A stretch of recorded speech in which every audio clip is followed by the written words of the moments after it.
The Red River Gang ruled the Arizona Territory with iron and blood, their reputation built on a foundation of 16 bank robberies and 22 dead lawmen. They controlled everything between the Mexican border and the Colorado River, running an empire of fear that even the U.S. Marshals hesitated to challenge. But on a scorching summer evening in 1885, they made a fatal mistake that would be whispered about in saloons for decades to come. They decided to raid the Hawkins Ranch. Before we jump back in, tell us where you're tuning in from. And if this story touches you, make sure you're subscribed, because tomorrow I've saved something extra special for you. The gang saw what they wanted to see that evening: a prosperous ranch with a lone woman tending to the horses, an easy target to pressure the owner into giving up his strategic water rights. What they couldn't see was the truth behind Sarah Hawkins's gentle demeanor, the legend that lay dormant behind her quiet smile. They couldn't know they were facing the same ghost that had haunted desperados' nightmares for a decade, the legendary gunslinger they called Swift Sarah Blackwood, the woman who dropped 12 men in the infamous Gold Creek shootout without ever drawing first. Now bound to a chair in their hideout, surrounded by the territory's most notorious outlaws, Sarah Hawkins is exactly where she wants to be, because sometimes justice requires patience, and sometimes it takes a legend to end an empire. The Red River Gang is about to learn why hardened killers still whisper her name in terror even after all these years. Let's take a quick break. Tell us in the comments where you're watching from. If this kind of story speaks to you, don't forget to subscribe, because tomorrow's tale will leave you breathless. The Arizona sun hung low on the horizon, painting the desert in shades of blood and gold as Sarah Hawkins completed her evening routine at the ranch. Her movements were precise and measured, each step placed with the kind of awareness that comes only from years of watching for trouble. To any observer, she appeared to be nothing more than a rancher's wife going about her chores. But Sarah never stopped watching, never stopped calculating. She caught the glint of rifle barrels through the scrub brush the third time this week she'd spotted Red River riders scouting the property's boundaries. Different men, same red bandanas around their necks, the gang's signature. They were getting bolder, more certain of their control over the territory inside the ranch house. Thomas Hawkins sat at the kitchen table, his weathered hands wrapped around a coffee cup as he studied the latest edition of the Arizona Sentinel. "They're hack again," he said as Sarah entered, not looking up from the newspapers. Reports of another mysterious bank robbery, fourth time this morning. Sarah poured herself coffee, her movements deliberate and controlled. Same two as yesterday, plus a new one. Green rider holds his revolver too high on his hip. Amateur.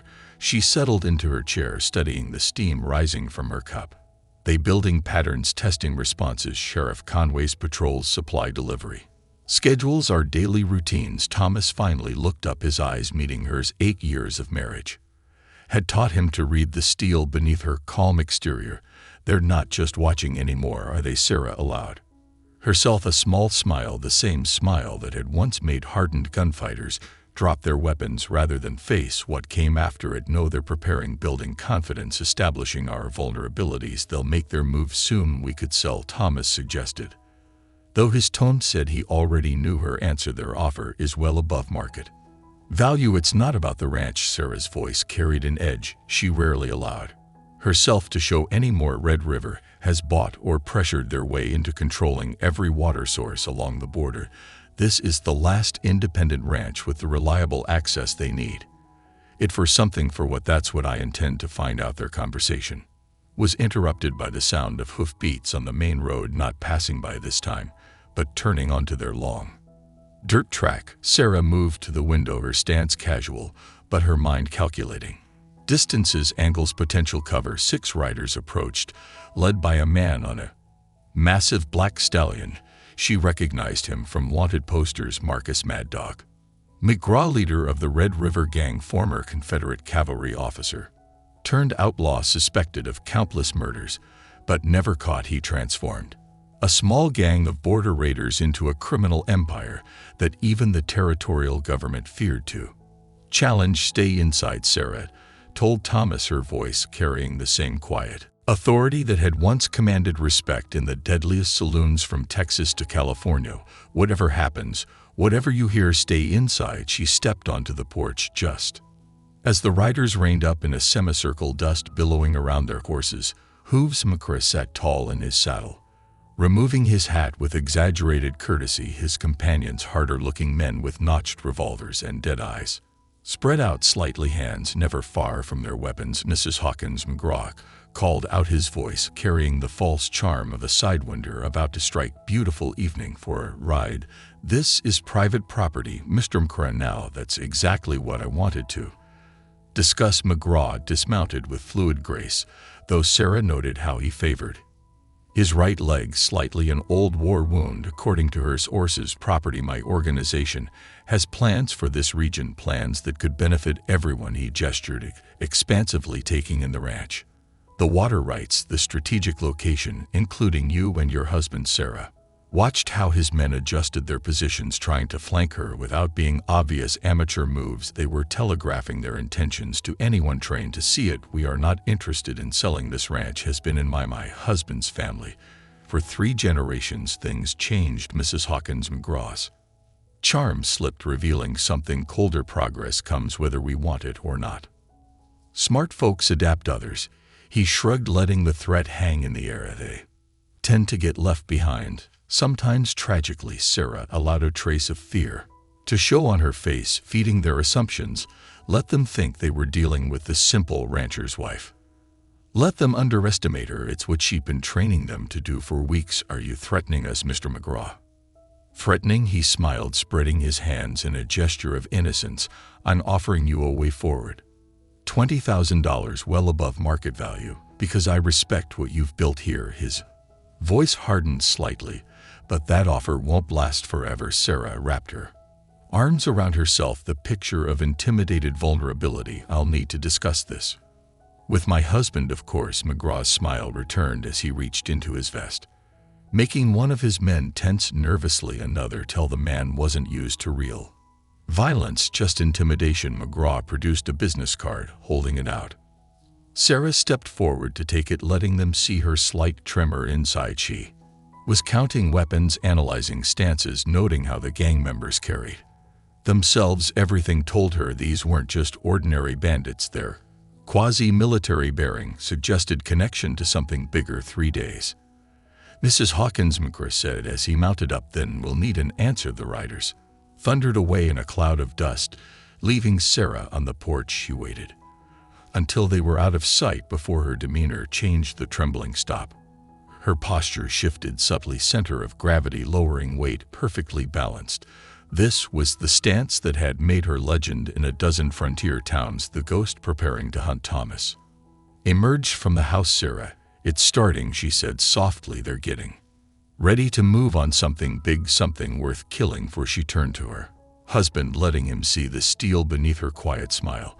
And they just invited a legend to their party. The town of Prosperity Springs hadn't changed much in the 8 years since Sarah Hawkins had chosen it for her retirement. A single dusty main street still housed the same family businesses, though now most sported iron bars on their windows and paid protection money to the Red River Gang. Silent testimony to how far the territory had fallen. Sarah guided her wagger past the saloon, noting 3 gang horses clustered near the hitching post. Inside, she could hear raised voices. Mitchell's General Store had been in Jenny Mitchell's family since the first settlers arrived. Now it was about to become another kind of lesson. 2 gang members flanked the counter where Jenny stood, her face pale but determined. The third, wearing a gun belt with notches carved deep into the leather, leaned forward menacingly. Sarah recognized him from her previous life. Jacob Snake Eyes Martinez, McGraw's chief enforcer. Protection payments are going up, Martinez growled. Town's changing. Be a shame if something happened to this nice place. Sarah selected items from the shelves, moving quietly through the store. Her presence registered. She saw the nearest gang member hand twitched slightly toward his holster. Ex-military. That telltale gesture, more evidence something bigger was happening with Red River. I've already paid this month. Jenny's voice carried clearly. Sheriff Conway says Sheriff ain't in charge anymore. Martinez swept a display of canned goods onto the floor. We are $500 a month starting today. Sarah rounded the aisle, her basket filled with normal ranch supplies. She kept her movements deliberate, unthreatening, just another ranch wife doing her shopping. Oh my, she said mildly, stepping around the scattered cans. What a mess. Jenny, do you have a broom? I'd be happy to help clean up. The gang members turned, irritation crossing their faces. Martinez started to speak, but Sarah was already moving past them to the counter, pulling out her purse, adding, "OD these to my monthly account," she said cheerfully, "and I'll need a case of that new coffee you got in the one from Mexico, Tom. Thomas says it's amazing." Jenny blinked, then caught on. "Of course, Sarah, I'll get that from the back.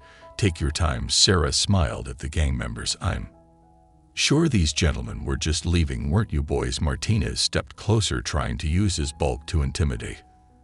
"This ain't your business, lady." "No." Sarah's smile remained pleasant, but her eyes changed subtly. Later, Martinez would try to explain to his companions what he saw in those eyes, something cold, something that triggered instincts he'd learned in worse places than this. "My husband's family helped build this town. Jenny's grandfather gave him his first job, so maybe it is my business." She turned back to her shopping list, dismissing them. The insult was deliberate, calculated. Martinez's face rent, his hand twitching toward his gun. "You should be careful, Mrs. Hawkins," he growled. "Accidents happen, yes, they do." Sarah didn't look up from her list. "Like 2 weeks ago when your boy Hernandez had that nasty fallout by Dead Man's Canyon, the one that wasn't reported." Now she met his eyes. "Funny thing about accidents, you never know who might have seen something." The gang members exchange glances. That accident hadn't been reported because it happened during a midnight weapon shipment. No one was supposed to know about it. "Weck finished this later," Martinez told Jenny, trying to salvage some authority, but his voice had lost its edge after they left. Jenny sagged against the counter. "Thank you, Sarah, but you shouldn't have. They're dangerous." "Yes, they are." Sarah began cleaning up the scattered cans, "and they're getting more organized. That's what worries me." Jenny retrieved a broom. "Sheriff Conway says they're just passing through part of some big land deal." "Is that what he says?" Sarah's voice was carefully neutral. "Interesting, because that's not what his deputy told Elena Rodriguez when they tried to pressure her into selling last month." She worked in silence for a moment, letting Jenny process the implications. "The storekeeper was smart. She'd see the pattern. They're buying up all the water rights along the border," Jenny said slowly, "or forcing people to sell." "But why? It's just ranch country." "Maybe." Sarah finished stacking the cans, "but it's also the most direct route between Mexico and the railroad. Lots of empty land, no telegraph lines, in some spots perfect for moving things that need to stay off the main trails." Jenny's eyes widened. "You think there?" "I think," Sarah interrupted gently, "that you should take a vacation, visit your sister in Tucson, just for a week or 2. "I can't." "The store." Sarah's voice was soft, but carried absolute authority. "Please, things are about to change in Prosperity Springs. When they do, it's better if certain people aren't around to see it outside."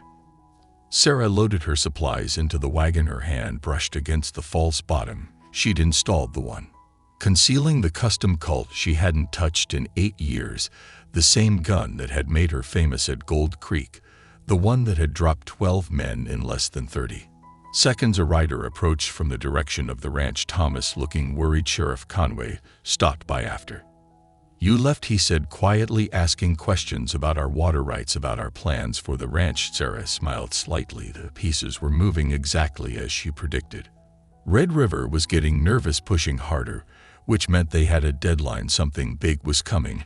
She guided the wagon to the outskirts of town, pulling onto a rise overlooking the border country. From here, she could see the long stretch of territory Red River had been buying up piece by piece 8 years ago. She'd been investigating a weapons smuggling operation that used cattle drives as cover. The trail had led to Arizona before her superiors suddenly shut her down. Now Red River was buying upland along the same route, using the same tactics. Her hand brushed the wagon's false bottom again, feeling the familiar grip of the Colt. Some skills you never forgot, some instincts never died. The legend they called Swift. Sarah was about to come out of retirement And Red River was about to learn why gunmen still woke up screaming at the memory of her name, but first she had to give them exactly what they wanted: one seemingly vulnerable ranch wife ready to be used as leverage against her husband, the perfect target, the perfect trap. Sarah smiled as she drove home some predators after all hunt best from inside the den. Preparing and narrating this story took us a lot of time, so if you are enjoying it, subscribe to our channel. It means a lot to us. Now back to the story. Dear Samuel Cooper's clinic sat on the edge of Prosperity Springs, a modern medical facility built with old cattle money. And as Sarah guided her wagon into the yard, she noted 3 new horses in the corral, their military-style saddles catching her practiced eye. Inside, she found Cooper in his office reviewing patient records with shaking hands. The circles under his eyes spoke of sleepless nights. Mrs. Hawkins, he said, closing his ledger quickly, your monthly delivery of medical supplies isn't due until next week. The new security bars are impressive, Sam, Sarah observed, settling into a chair. Her eyes tracked the subtle changes in the clinic: reinforced doors, newly installed locks, a shotgun barely visible behind the desk. Expecting trouble, Cooper glanced at his office door before speaking softly. 3 Red River riders came in last night, gunshot wounds, said it was a hunting accident. He ran a hand through his graying hair. Thing is, the wounds were from military rifles, not hunting guns. Clean shots through and through, calculated to disable without killing. Sarah kept her expression neutral, but her mind was working. Professional hits, sending messages, hunting accident. That's what Sheriff Conway's report says. But I saw the damage, Sarah. These weren't random shots. Someone sending messages, someone who knows exactly what they're doing. Cooper leaned forward. And now Red River's demanding I hand over my patient records, all of them, before Sarah could respond. Boots thundered down the hallway. Martinez burst in with 2 more gang members, the same ones from Mitchell's store. The larger one jabbed a finger at Cooper. Those records you were looking at, hand them over now. Sarah remained seated, seemingly forgotten in the corner. She watched Cooper stand, noting how his hand moved toward his desk. Draw ex-Army surgeon, he'd have a weapon within reach. Patient records are confidential, Cooper said firmly. You know that the second enforcer drew his revolver. Amateur move. Threatening instead of acting. Sarah cataloged his weaknesses automatically. Weight too far forward, grip too tight, eyes focusing on his target instead of scanning for other threats. Confidential doesn't apply anymore, Doc Martinez growled. Boss wants those records, and what the boss wants. And what exactly does your boss want with private medical records? Sarah's voice cut through the tension. She hadn't moved from her chair, but something in her tone made all 3 gang members turn. Stay out of this, Mrs. Hawkins, the armed one warned. This ain't your business. Actually, Sarah smiled slightly. Tell me something. Did McGrath send you for all of Dirk Cooper's records, or just the ones about last night's hunting accident?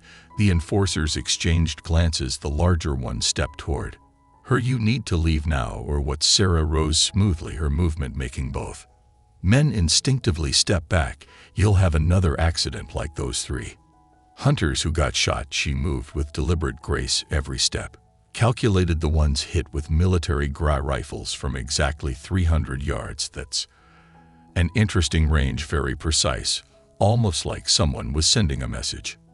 Martinez's hand dropped to his gun. How did you? The same way I know about the weapons cache in Dead Man's Canyon. Sarah's voice turned cold. The same way I know why you're really buying up water rights. The same way I know about the deal with the corrupt cavalry officers. All 3 men went pale. That information was compartmentalized. Nobody outside McGraw's inner circle should know about it. Who are you? The larger one demanded. Just a rancher's wife. Sarah moved toward the door, her stride casual, but her path taking her inside the reaction zones for now. But you tell McGraw something's changed in his operation. Someone's watching, someone who knows how to look. She paused at the door. Oh, and boys, next time you pull a gun in a doctor's office. She nodded toward Cooper's desk. Check if your target is the only one armed. After she left, the enforcers found Cooper calmly holding a Remington revolver under his desk. They left without the records. Sarah drove home along the border trail, her mind processing the encounter. The enforcers Reactions confirmed her suspicions. Red River was running professional weapon shipments, using the clinic to treat any accidents that occurred, but the operation was bigger than just guns. The land grabs, the cavalry connections, the military-grade weapons it all pointed to. Something larger. Her hand brushed the false bottom of the wagon again, feeling the reassuring presence of her CT, the gun that had made her legend, that had ended the careers of dozens of outlaws who thought they were faster 8 years ago. She'd walked away from that life thinking she could find peace of a small town with a good man, but some legends don't get to retire, some skills don't fade with time, and some fights find you. No matter how far you run. She found Thomas on the porch watching the sunset. They followed you from town, he said quietly. 2 riders keeping their distance. They're getting bolder. Sarah studied the horizon where dust trails marked the watchers' positions. McGraw's organization is moving, something big, something worth killing. For that case you were working on, Thomas spoke carefully. The one that got shut down. The weapons smuggling operation got buried because we got too close to someone powerful. Sarah's eyes hardened. Someone who didn't want their connection to international gun running exposed. Now the same operation has surfaced here, using the same routes, the same tactics. She pulled out a telegram she'd received that morning, showing it to Thomas. The message was brief. Old friends, gathering patterns matching El Paso case. Watch your back, J. Joshua. Thomas recognized the initial. Your old partner from the Rangers. Sarah nodded. The pieces are falling into place by this time tomorrow. Red River will make their move. They'll use me as leverage to force you to sell the water rights. A voice carried absolute certainty. And that's when Swift Sarah comes out of retirement. That's when we finish what started in El Paso. As darkness fell, Sarah made her preparations, hidden caches of weapons and ammunition, emergency supplies, everything a legend needed to hunt, because Tara Hawkins hadn't spent the last 8 years just playing ranchers. Wife, she'd been waiting, planning, watching for the operation to resurface.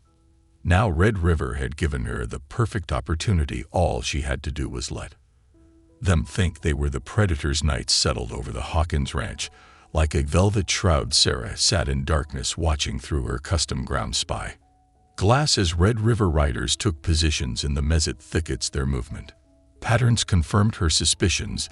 These weren't ordinary outlaws. They moved with military precision, using standard cavalry approaches she recognized from her day's tracking deserters. A telegram arrived by special courier just before sunset, carried by a young boy she knew worked for Joshua. The message was brief but telling. Facial recognition confirms 3 of McGraw's new men were with 7th Cavalry, same unit that disappeared in El Paso. Watch the shadows. J. Sarah smiled in the darkness as pieces of the puzzle clicked into place. The same unit that had provided security for the weapon shipment she'd been investigating before being forced to retire. Now they were here working with Red River. Her hand touched the hidden compartment beneath the window seat, feeling the familiar checkered grip of her CT. They're here, she said softly. Thomas's voice came from the darkness behind her. Last chance to do this differently. No. Sarah checked her spare ammunition, counting rounds by touch. They need to think they have control, need to get inside their operation. She touched his hand briefly. Remember the signal. If I don't send a rider every 6 hours, I contact Joshua. I remember. Thomas's voice was tight with concern. Just come back to me. Always. The first flashbang crashed through the front window, exactly where Sarah had predicted. The tactical team breached with professional efficiency. Tuan team's coordinated movement, synchronized timing. In another life, she would have commended their technique. These weren't random outlaws. This was military training in action.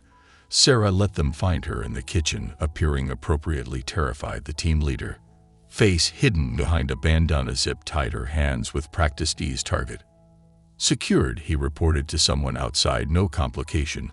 They moved her quickly to the waiting horses. Through her carefully crafted mask of fear, Sarah noted every detail. 6-man team, latest military gear, cavalry hand signals. This was no ordinary gang operation. Craw waited by the horses, watching with satisfaction. Mrs. Hawkins, he said smoothly, sorry about the dramatic entrance, but we needed to make a point. Sarah let her voice tremble. What do you want? Same thing as before. The water Writes, but now your husband has extra motivation to sell. Mura's smile didn't reach his eyes. You'll be our guest until the paperwork is signed. The ride to their hideout took exactly 17 minutes. Sarah counted every turn, noted every signal. The tactical team maintained strict communications discipline, another sign they weren't typical outlaws inside the old mission. San Miguel, the setup confirmed her analysis, professional guard positions, modern equipment, secure communications. This wasn't just a temporary holding site. This was an operations base. They secured her to a chair in what had once been the mission's sanctuary, giving her a clear view of their activities. Overconfidence, they wanted her to see their strength, their professionalism, to feel helpless. Macra pulled up a chair. Don't worry, this won't take long. Your husband's already received our demands. Once he signs the transfer papers, you'll be free to go. Sarah maintained her frightened demeanor while observing everything through the mission's high windows. She could see teams unloading crates from a newly arrived wagon, military shipping containers, serial numbers matching the pattern from El Paso. Why, she asked, letting tears fill her eyes. Why a ranch? There's nothing special about that land. Actually, there is. Mkra leaned back, enjoying his moment of superiority. The board is about to become very important. Certain business opportunities are opening up. Your ranch's water rights are the final piece. We need. A commotion at the loading dock drew his attention. One of the tactical team members approached rapidly. Sir, we've got a problem. The shipment man ests don't match. Someone's been tampering with the routing codes. McGraw's casual demeanor vanished. Show me. Sarah watched them examine documents at a nearby table. The tactical team member pointed to something on a manifest. These serial numbers, they're being tracked. Someone's monitoring the shipments. Impossible. McGraw's voice carried real concern. Now those codes are classified military only. Not anymore. The team member lowered his voice, but Sarah's trained hearing caught every word. Boss, this matches what happened in El Paso. Remember when that ranger almost exposed the whole operation? Sarah kept her expression fearful, but inside she smiled. They'd taken her exactly where she needed to be, at the heart of their operation, just like old times. Her fingers worked silently at the ropes, using techniques learned from a Chinese acrobat in San Francisco, the same skills that had helped her escape 3 kidnappings and 2 jail cells during her ranger days. McGraw returned, his earlier confidence replaced by barely concealed worry. Change of plans. We accelerate the timeline, get the buyer on secure channels. The whole shipment moves tonight. Sir, one of his men objected. The border crossing isn't secured yet. Now McGraw ran a hand through his hair. Something's wrong. This is too similar to El Paso. We need to finish this. Before he stopped staring at Sarah with dawning suspicion. For just a moment she let her mask slip, let him see what was really behind her tears. Mkra took an involuntary step back. Who are you? He whispered. Sarah smiled, and for the first time that night it reached her eyes, the same smile that had haunted outlaws' nightmares for years. You should have checked more carefully, she said softly. Should have looked deeper into who you were dealing with. But then the gun runners in El Paso made the same mistake. McGraw's face went pale. Swift Sarah, he whispered. Your Swift Sarah. Around them, his tactical team shifted uneasily. Even years later, that name carried weight in certain circles. Sarah saw fingers tightening on triggers, eyes darting toward exits. The legend was still alive, still powerful. Consider this a friendly warning. Sarah continued, her voice carrying the quiet authority that had once made desperados surrender rather than face or draw. Release me now. Leave Arizona. And this ends here. Continue with tonight's shipment. She shrugged against her loosening bonds. Well, you know what happened in El Paso. McGraw's response was predictable, born of desperation and fear. Secure her. Double the guard. No one goes in or out without my direct approval. He leaned close to Sarah, trying to mask his uncertainty with bravado. Legend or not, you're not stopping the shipment. Too much money involved. Too many powerful people. I know, Sarah replied calmly. That's exactly what I'm counting on. As they left her alone in the sanctuary, Sarah began counting down in her head. 3 hours until Joshua's team would be in position. 2 hours until the weapons buyers arrived. Just enough time for a legend to prepare for hunting. The old mission hummed with tense activity as Sarah observed from her secured Positioned through the high windows, she watched McGraw's operation with professional interest. 3 shifts of guards rotating every 2 hours, communications center monitoring telegraph lines, tax ICAL maintaining perimeter security. Professional, but not flawless. A younger guard approached holding a canteen. His cavalry insignia identified him as Williams, according to the name scratched into his belt buckle. Former military, based on his bearing, but his eyes showed uncertainty. Thank you, Williams. Sarah's use of his name made him start slightly. 4th Cavalry, right fort. Huachuca. His expression confirmed her analysis. How did you, the way you move, that distinct cavalry scanning pattern. She took a sip of water. Tell me, what did they tell you about tonight's shipment? I'm not supposed to talk to you. But he lingered, curious despite himself. Of course not. Swift. Sarah is dangerous, even tied to a chair. Sarah's voice carried just enough edge to make him nervous. But already having doubts, aren't you? Wondering why a simple land grab needs military-grade tactical teams, why those crates have artillery stamps. Williams glanced involuntarily at the loading area where teams were preparing the shipment. Sarah noted the reaction. Artillery stamps, another piece of the puzzle. Those weren't just rifles. They were moving. Those aren't just weapon shipments, she continued softly. You figured that out, haven't you? Regular guns don't need specialized handling protocols, don't need military security teams. Shut up. But his voice lacked conviction. Did McGraw tell you about El Paso, about what happened to the last team that helped move cargo like this?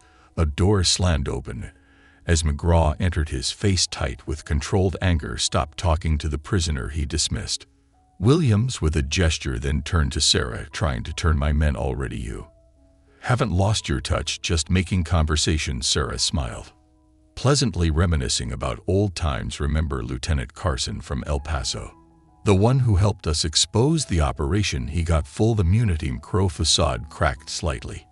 You're not getting out of this, even if you are Swift. Sarah, you're alone, no backup, no ranger support, am I? Sarah shifted slightly, making him tense. Are you sure about that? Before he could respond, one of his communication specialists burst in. Boss, we've got movement, multiple riders approaching from the south. Buyers are early, not the buyers, the specialists' voice carried real concern. Different approach pattern. Professional, they're maintaining radio silence. And Sarah watched McGraw's expression shift, expecting someone else. She asked innocently. His hand trembled slightly as he read a new telegraph message. How? This is impossible. Those are classified cavalry frequencies, are they? Sarah kept her voice casual. You should ask your weapons buyers about their operational security, particularly their communications protocols. Sloppy work using the same frequencies as El Paso. McGraw grabbed her chair, leaning close. What did you do me? I'm just a hostage. But her smile suggested otherwise. Although you might want to check your horses for tracking marks. Standard procedure during a kidnapping. Plant trackers. During the initial encounter, your tactical team was so focused on looking professional, they forgot basic counter-surveillance. A new commotion erupted outside. One of the tactical team leaders rushed in. Sir, we've got a problem. Telegraph just lit up. Multiple ranger units coordinating with army patrols. They establishing blockades on all approaches to the border. Shut it down, McGraw ordered. Scrub everything. Tell the buyers. Too late. Sarah's voice cut through his growing panic. Those blockades aren't random. They're boxing you and using your own tactical approach against you. Standard ranger protocol. Trap them in their own fortress. McGraw's telegraph operator brought another message. The paper made him curse. The buyers are backing out. Say there's too much heat. Of course they are. Sarah settled more comfortably in her chair. Professional weapons buyers don't like complications. One hint of ranger attention, and they disappear, taking their money with them. Through the windows she could see the operation unraveling. Guards abandoning positions, tactical teams arguing about evacuation protocols. The professional facade cracking under pressure. You planned this, McGraw accused. The kidnapping, the tracking marks, the buyers getting spooked. You wanted to be caught. Partly true. Sarah met his gaze calmly. I needed to confirm the connection to El Paso, needed to identify the real players. McGraw, the ones above you, the ones who shut down my investigation 8 years ago. A new voice crackled through their telegraph. Joshua's distinctive tone. Attention, Red River Gang. This is a ranger operation. We Have you surrounded all exits are covered? Surrender now. Sarah watched the last of McGraw's confidence crumble. You know what happens next, don't you? Your buyers are gone, your tactical teams are ready to run, and everyone up the chain is already destroying evidence, erasing connections. You're bluffing. McGrath snarled. This is just you and Carson trying to. Another specialist rushed in. Boss, we got cavalry scouts, military-grade operations. Someone's painting the mission with targeting data. Sarah smiled. Still think I'm bluffing? Your buyers weren't just afraid of Ranger attention. They were afraid of me, afraid of what Swift Sarah might have uncovered about their operation, about their connections to El Paso. Around them, the mission erupted in chaos as Red River members realized the trap they were in. Some wanted to fight, others were already looking for escape routes. The professional tactical team stood apart, communicating urgently on their secure channels. One last chance. McGraw. Sarah's voice carried absolute certainty. Surrender now. Tell us everything about the buyers, about the artillery shipments, about El Paso. Or she shrugged. Well, you remember what happened to the last organization that underestimated Swift. Sarah. McGraw stared at her for a long moment, weighing options that were rapidly disappearing. Outside, Ranger horses could be seen taking position. The net was closing. The legend was hunting again, and this time she had them exactly where she wanted them. The old mission had become a pressure cooker, and McGraw was about to learn why some legends never truly retire. The mission erupted in chaos as Victoria watched McGraw's organization fracture under pressure. Professional tactical teams had separated themselves from the regular Red River members, their military training obvious as they established defensive positions. Williams, the young cavalry deserter, approached McGraw nervously. Sir, the artillery markings on those crates, he said, voice wavering. What exactly are we moving here? Shut up and maintain your position. McGraw snapped, but Sarah caught the fear beneath his anger. The operation was unraveling faster than he could control. Tell him, McGraw. Sarah suggested calmly from her chair. Tell him about the field artillery pieces, the ones broken down into components, the ones your buyers are willing to pay gold bars for. I said shut up. McGraw drew his revolver, but his hand shook slightly. The tactical team leader stepped forward. Boss, we need to make a decision. Ranger patrols are moving into position, at least 3 different approaches. They're following Ghost Protocol, Sarah explained helpfully. Multiple units, synchronized approach, the same technique I developed in El Paso. She smiled at McGraw. Remember how that ended? Half the organization tried to surrender, hoping for deals. The other half, well, undertakers in 3 states got very busy. Williams moved closer to Sarah, his voice low. What happened in El Paso? Before McGraw could stop her, Sarah's voice cut through his command. International weapons trafficking, military-grade artillery being sold to foreign buyers. Sound familiar? She watched Williams' face as realization dawned. Just like now, same buyers, same protocols, even the same artillery stamps on the crates. The tactical team leader cursed softly. Those aren't just weapons parts in those containers, are they? Were moving complete artillery batteries. The mission erupted in angry shouts as more Red River members overheard. Regular outlaws signed up for robbery and intimidation, not international weapons trafficking. Sarah watched the chaos spread with professional satisfaction. You're enjoying this? McGraw accused, his face pale with rage. Immensely. Sarah shifted in her chair, making her guards tense. Watch your men, McGraw. See how they're dividing military trained personnel by the exits, regular members clustering together. They're choosing sides just like El Paso. An explosion rocked the perimeter as Rangers detonated their first warning shot, not penetrating yet, just demonstrating their position. Classic Ghost Protocol, psychological pressure before physical assault. VA boss, a communication specialist, called from his position. Telegraph lines are being cut, all frequencies going dark. Tell me, McGraw. Sarah's voice carried through the growing chaos. Did your buyers mention what happens to failed operators, the ones who lose shipments? Because I remember files full of accidents and disappearances, more explosions outside. Joshua's voice boomed through a speaking trumpet. Attention, all personnel, we have confirmation of artillery pieces on site.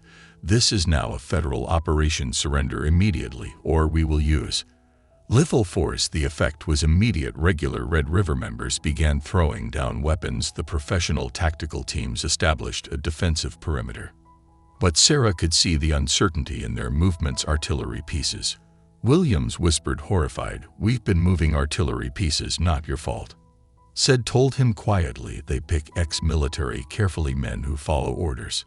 Don't ask questions until it's too late. Mkra, a telegraph operator, brought another message. His face went ash and white as he read it. No, they can't. They promised. Let me guess, Sarah said pleasantly. Your buyers just officially disavowed all connection to this operation. Standard protocol when a shipment is compromised.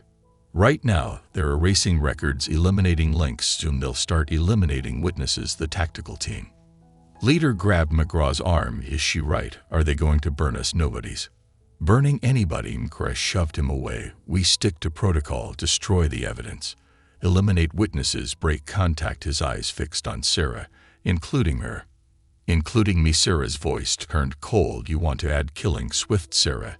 2. Artillery trafficking charges. That's ambitious even for you. Another explosion closer now. Through the windows, Sarah could see Ranger teams moving into position. The mission had become a trap, just as she planned. Options, boss. The tactical team leader voice carried military precision, but also fear. We're running out of time. Sarah watched Mkra wrestled with his diminishing choices. Outside, more Red River members were surrendering. The professional teams were separating into smaller groups, some clearly planning to fight, while others prepared to run. 8 years, Sarah said softly. 8 years. I waited for this operation to resurface, for the real players to show themselves. And you led me right to them. McGraw's telegraph clicked again. This time reading the message made him stumble backward. True terror crossing his face. They're here, he whispered. Sirach's smile widened. The buyers. Good. I was hoping they'd come personally. She shifted again, making the ropes creak. After all, a legend can't hunt what it can't see. Until now. 3 black carriages approached the mission's rear entrance, their military escort catching the lamplight. Sarah counted 12 men. Emerging private military contractors based on their movement pattern. Their leader wore an expensive suit that didn't quite hide his cavalry officers bearing Colonel Richardson. Sarah said softly, recognizing the weapons buyer from her El Paso files, still hiding behind that army commission. I see. McGraw spun to face her. You know him, of course. He was the one who ordered the El Paso operation shut down. Called in favors. Had my investigation varied, said. Smile turned predatory. Been waiting a long time to meet him properly. Richardson entered with the confident stride of someone used to owning every room. His security teams spread out efficiently, assuming control of key positions from Red River members. Mr. McGraw, Richardson's cultured voice carried clear authority, who assured me this facility was secure. It is. Mkra started, but Richardson cut him off. Really? Then explain. The Ranger teams outside. Explain how our secure frequencies were compromised. His eyes found Sarah. Explain why you're holding Swift, Sarah, in your mission. The name hit the room like a thunderbolt. Sarah saw fingers tightening on triggers, eyes darting toward exits. The legend was still alive, still powerful, and now it was hunting again. Colonel Richardson's arrival transformed the tension in the old mission, where before there had been chaos, now there was military discipline as his personal guard took control of key positions. Sarah watched them with professional interest, noting their practiced deficiency. These weren't mere hired guns. These were experienced military men who've chosen to follow Richardson into darker ventures. Swift. Sarah Richardson approached her chair with measured steps. I must admit, I hoped never to hear that name again. You caused quite a stir in El Paso. 3 dead officers, 12 arrested, an entire weapons operation exposed. He studied her with cold calculation, all because one ranger couldn't leave well enough alone. Funny thing about justice. Colonel Sirach's voice carried quiet authority. It doesn't leave well enough alone. It waits, it watches, and when the time is right. She smiled, the expression making several of Richardson's men shift uneasily. It strikes. McGraw stepped forward, trying to salvage some control of the situation. Colonel, I can explain. Can you? Richardson's tone could have frozen desert sand. Explain how Swift, Sarah, infiltrated your operation. Explain how she managed to alert the Rangers Or perhaps you'd like to explain why my buyers are now refusing to complete the transaction through the mission's window. Sarah could see more ranger positions being established. Joshua was following her protocol perfectly: systematic containment, multiple layers of coverage, no easy escape routes. She developed these tactics during her active service, earning her reputation one operation at a time. The artillery pieces, Williams spoke up, earning sharp looks from Richardson's men. They're not just for border raiders, are they? They're meant for something bigger. Perceptive. Sarah nodded approval. Tell them, Colonel, tell them about the uprising you're supplying, the one that's supposed to start along the border next month. Richardson's composure cracked slightly. How did you? The same way I know about the gold shipments from Mexico City, the same way I know about the compromised cavalry officers at Fort Wooka. Sarah's voice carried absolute certainty. 8 years is a long time to watch and wait, Colonel, long enough to uncover every secret trace, every connection, identify every conspirator. One of Richardson's lieutenants approached, speaking in low tones. Sir, Rangers are establishing firing positions. They're using swift Sarah's containment protocols, the ones from the Fort Worth operation, of course. They are. Sarah shifted in her chair, the ropes now hanging loose, though she maintained the pretense of being bound. Joshua learned from the best. We spent years perfecting those techniques. McGraw's desperation finally boiled over. Kill her. Now before Richardson's backhand knocked him to the ground. Fool, if we harm her now, every ranger in 3 territories will hunt us to the ends of the earth. Swift Sarah isn't just a legend, she's a symbol. Kill her, and we create a martyr. Then what's your plan? The tactical team leader demanded. Rangers outside telegraph lines cut, buyers pulling out. We're trapped. No one is trapped. Richardson's voice carried practiced command. Initiate Protocol 7. Destroy the artillery, eliminate evidence, create confusion. We've handled situations like this before. Sarah's laugh made them all turn. Protocol 7, even just like El Paso. She shook her head. Check your ammunition, Colonel, check it very carefully. Richardson's eyes narrowed. What have you done me? Nothing. Sarah's smile was predatory. But it's amazing what a few well-placed friends can accomplish. Quartermasters can be very cooperative when they learn they're supplying weapons for treason. The mission erupted in new activity as Richardson's men checked their weapons. Sarah watched. Realization spread across their faces.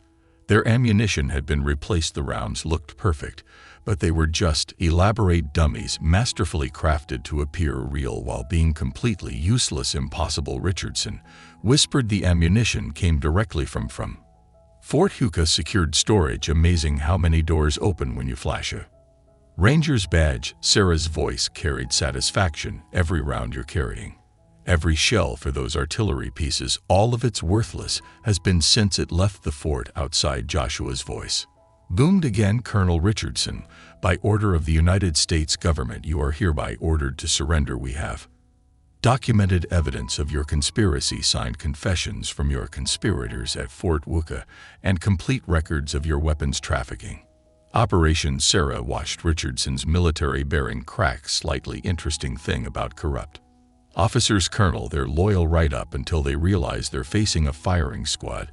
Then they become remarkably cooperative. Through the windows, they could see more ranger units arriving. The mission was completely surrounded.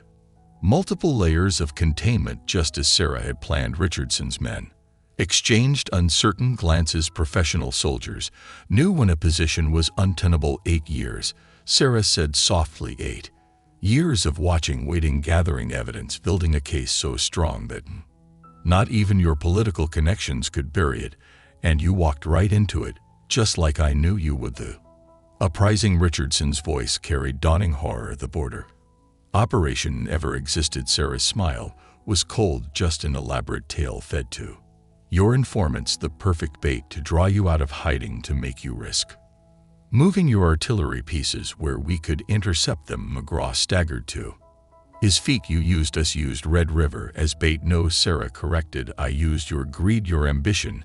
Knew that if Richardson offered you a piece of his operation, you'd jump at it without asking too many questions. She nodded toward the surrounding rangers. Just like I knew the C's ego wouldn't let him send subordinates to handle a compromised shipment. He had to come himself had to show his authority. The mission fell silent as her words sank in.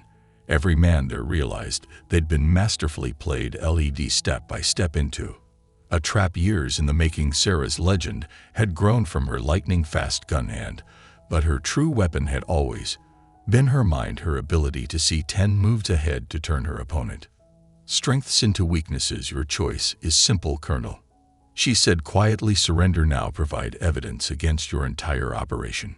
Face justice in a military court, or she shrugged, the ropes falling away as she finally dropped all pretense. Find out why they still whisper stories about Swift Sarah around a cavalry campfires. Richardson stared at her for a long moment, weighing options that were rapidly disappearing outside. More Rangers arrived by the minute the net was closing. The trap was sprung, and the legend of Swift Sarah was about to add another chapter to its already fearsome reputation.